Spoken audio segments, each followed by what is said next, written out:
Welcome into a new episode of the Bleed Orange and Blue Illini Fan Podcast. We are dropping an emergency pod here because the Illini are on their way to the Final freaking Four. And we're going to talk about it here. We're going to dive into it all, the goods, the bads out of this game. Tough game against Iowa as the Illini hold on to show why they deserve to be in the Final Four over the Cinderella story, Iowa Hawkeyes.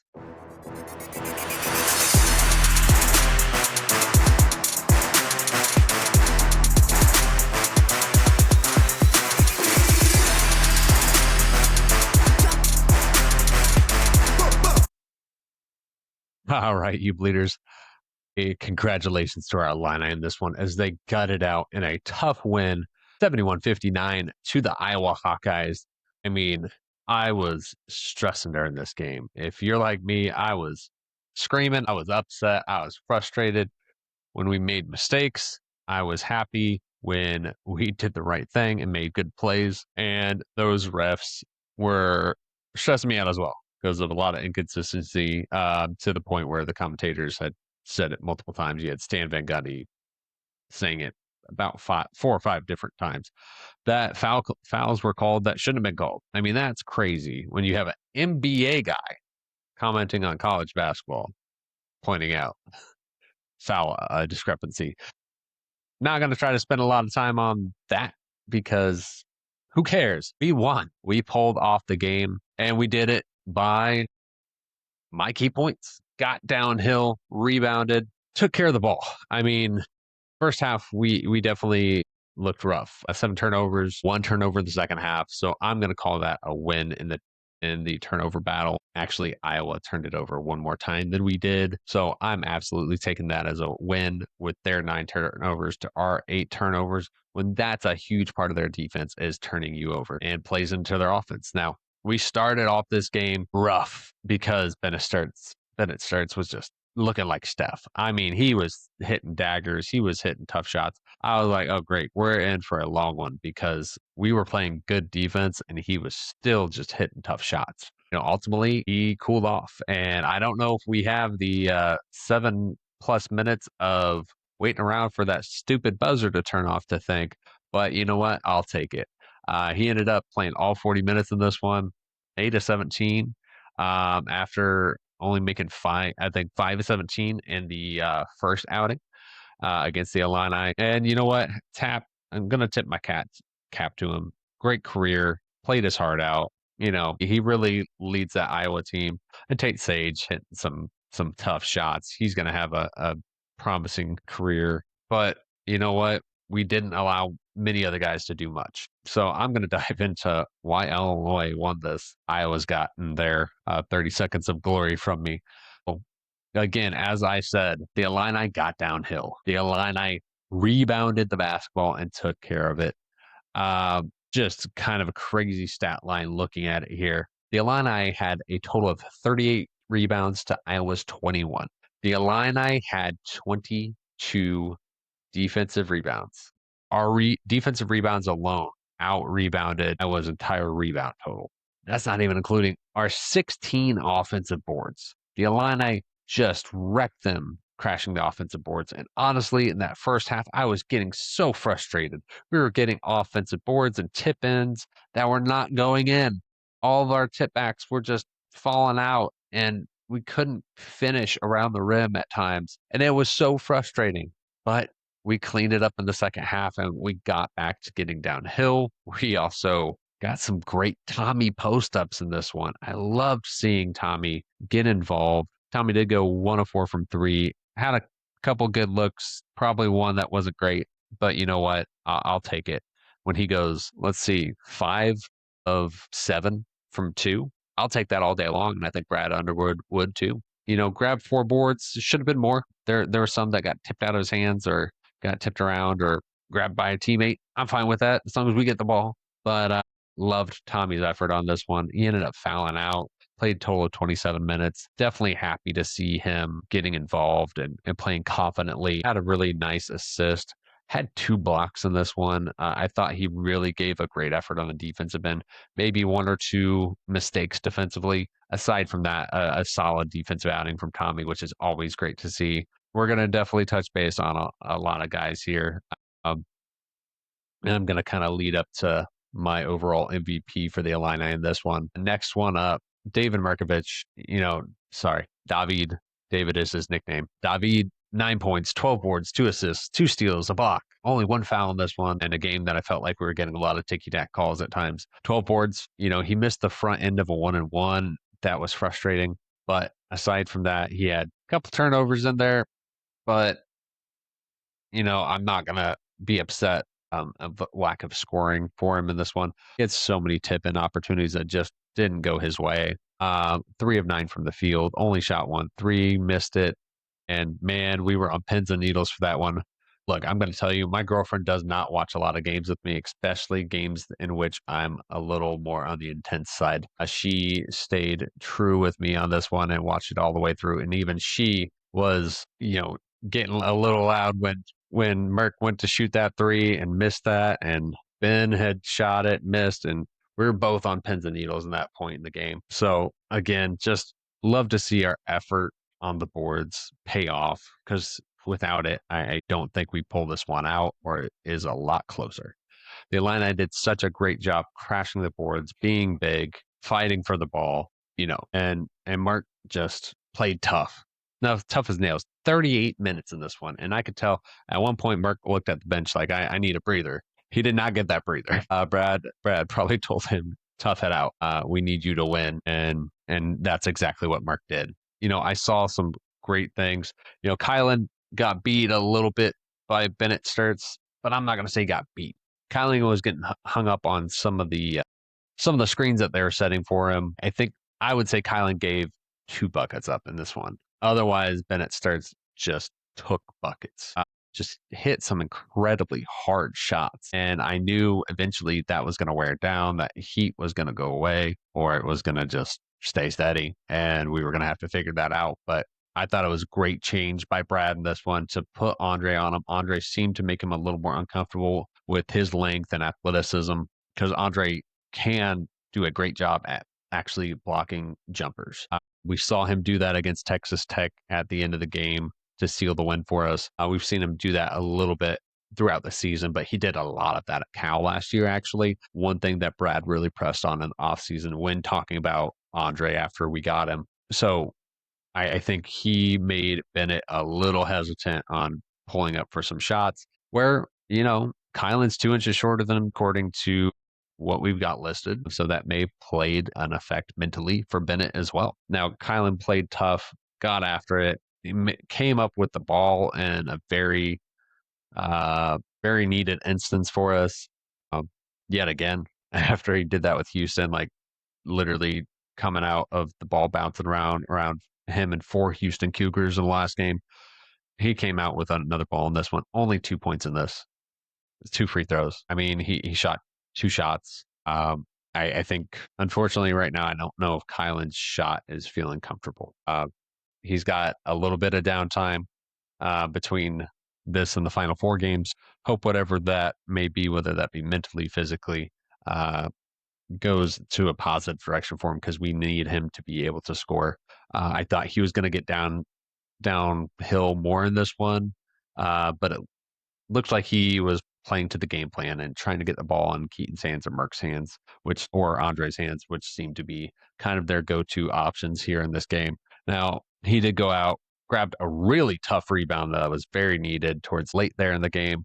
Only had 2 boards, 2 assists. He did have 2 steals. Should have been a third one. Honestly, that one on that foul on Bennett at the start of the second half, I was not a fan of that call. And it's not because I'm a Illini fan, but because he went up with his hand to steal instead of down. Now, most old school refs are going to tell you, if you slap up, unless you like smack them, we're not going to call that. But if you're going down, we're going to call it almost every time. And I thought Kylan truly did just take it from him. I don't think that was, especially how the calls were going in the first half. Now, they definitely tightened things up in the second half with the officiating crew. There were some calls I really didn't like. There were some calls the commentators agreed with me on, and I turned to my girlfriend. Said, See, I don't make this stuff up when I'm yelling at the refs on TV. I'm not wrong when I say that's a crap call. So I was definitely glad to at least get some backing on the commentators on that. So thank you specifically, Sam Van Gundy. But back to it, talked about Tommy, talked about Mark, talked about Kylan's impact, just not necessarily on the stat line, but as a teammate. And he stepped up and hit 2 clutch free throws. We had some struggles at the line. He stepped up and hit those when we needed him to. This team shot a lot better from the free throw line in this game. It made me feel a lot better. 18 of 21. Do I wish Merck would have made the front end of his one-on-one? Yeah, absolutely. But you know what? We'll take what we get, and we came out with a win. I thought Ben Himmerkaus did some really great things in this, kept the balls alive, grabbed 4 boards, didn't hit the 2 threes he put up. Would have loved to have seen him hit that one later, and which Merck ended up shooting a 3 after offensive board by Andrei Stojakovic. And I do apologize. We've got a surprise guest here. His name is Banks. He wanted to hop in and say hello to everyone on the channel and see what was going on here this evening. Now, another aspect of this game is obviously Andrei Stojakovic. He stepped in, and you saw it just like against Houston. We went from struggling offensively to getting some points on the board quickly. He definitely forced some drives down low, lost the ball. Those are frustrating to me, but I get he's in there to attack the rim, and sometimes those things are going to happen. He did some great things, great finishes, 7 of 9 from the field in this one, 3 or 4 from the line, 17 points, 5 boards. So he showed up on the boards where against Houston he did not. So definitely glad to see him there. A nice steal, well-timed steal that we needed in this one as well. And only, again, 1 foul for him. So that's fantastic to stay out of foul trouble. And he had 3 offensive rebounds out of the 5 boards he grabbed. So just love seeing him utilize his length and athleticism. And I cannot press enough on this defensively. I think he was such a difference maker on Bennett Sturts just to make him uncomfortable. Kylan, I think, was doing a lot better than what I've been seeing on Twitter. Kylan getting, any credit for. I think Bennett was just on a heater and was going to hit just about anything he put up. Andre just made him a little off, made him feel a little uncomfortable. And I thought that was phenomenal job by Andre these last 2 games on defense. And I mean, really in the tournament, especially these last 2 games, I'm seeing what Brad talked about in the offseason of making him a great defender and just talking about defense, defense, defense. Everyone's like, he's a great offensive scorer. He is. And he's done those things for us, but we didn't need him to focus on those things. He already does that, and he does it well. We needed him to play great defense and rebound, and he is bought in. Brad said in a press conference previous to the or preview to the game, just he's coachable. He'll listen to you, and just talked about how he will listen and learn and absorb what you're saying. And I love hearing that, especially a lot of the what ifs and the negative chatter or the bad body language. And I'm not trying to throw this at any specific group or commentator out there. I saw where they were coming from on all of it. Also, the questions of whether or not he was going to just dip into the portal. And you know what? There's always a chance he does. That's the game now. He's been now at his 3rd school, but guess what? If you saw him cutting down a net earlier after this game, biggest smile on his face, screaming. He is enjoying himself. He is enjoying winning basketball. And I love seeing that, especially out of a guy that people were talking more about him being a scorer, and that the focus not necessarily, hey, he can do other things great as well that affect winning. He can be a great winner. And I think he's bought into that mentality and has really learned how to do that from these guys and from this team throughout the season. I'm not going to say it was probably always the situation. I'm sure there was times that he was just looking to get his points. And I get it. It's hard to break out of a mentality when you're a scorer and you're a good scorer. But he has played a team game and he's done a phenomenal job. And I couldn't be happier to see it, especially at the timing. I really think that, if he wasn't on this team or wasn't playing the role he is, there's a chance we don't win this game or we don't win against Houston. Gonna tip my cap to Andre. Gonna thank him for choosing Illinois, and I hope he stays on for his senior season with us and just improves that 3-point consistency, because I think he can be a solid 3-point shooter. And if he becomes that, watch out. I think this guy goes back to scoring his 18 a game and ends up sliding himself into a late first rounder, much like Terrence Shannon did. So on to it, my MVP of the game. And this is not just because he scored the most points, but because of some of the things he was doing out there. And that's Keaton Wagler. Keaton, 25 points, 8 of 17 shooting, 2 of 7 from 3, 7 of 7 from the line. Had 2 boards, 3 assists, did have 2 turnovers, and a steal in this one. Now, Keaton went out there playing tough as nails. He looked for his opportunities. He didn't try to force too much. Now, he did go 2 of 7 from 3. As a team, we went 3 of 17. This was our worst 3-point shooting game of the season, but we got through this by getting the ball downhill. And Keaton got it downhill. And there's times he missed some. There's times he got fouled and didn't get the call and made it. And there was a lot of times where he was just getting hacked. I mean, I think we're used to it at this point in the season where we see Keaton getting hacked. The refs aren't calling it because he's not reacting. He keeps playing on. And sometimes they're just going to be lazy on the whistle when guys keep playing on. Keaton just hit a couple dagger threes. I mean, that one step back and his defender falling back, and that dude just went to the post. He's like, I ain't even going to try. I'm getting out of this frame. I'm getting out of this shot and seeing if hopefully he misses it. And Keaton did not. And we needed that three. Very, very big three at that moment for us. So I loved how this team beat Houston with playing tough. I love how we won against Iowa by not shooting great from three. We showed teams that we can play downhill, get buckets in the post, grab rebounds, take care of the ball, and still win games. So again, hats off to Tommy. Great dunk by Z. I mean, we've seen that little play all season. Actually ended up seeing Andre score in the same type of play, running that dunker spot that Z was in. Other than that, Z didn't show up much in this one. I mean, shot a three towards the end of the shot clock that Kylan dished off to him. Again, kind of why I think Kylan's having an issue with his shot right now, whether that be mentally or physically. Hopefully, it clears up for the next game. Z had a great block in this one, knocked down 2 free throws, only played 11 minutes. I really liked what I saw out of him energy-wise. I thought he got after it. No fouls in this one as well. So always good to see that. But yeah, Eaton, Dre, Mark, Omi. I mean, those guys went out there and won this game. Also going to mention Jake Davis real quick. 13 minutes, had 1 point in this one, missed free throw, grabbed 2 boards, had a block, took 1 3.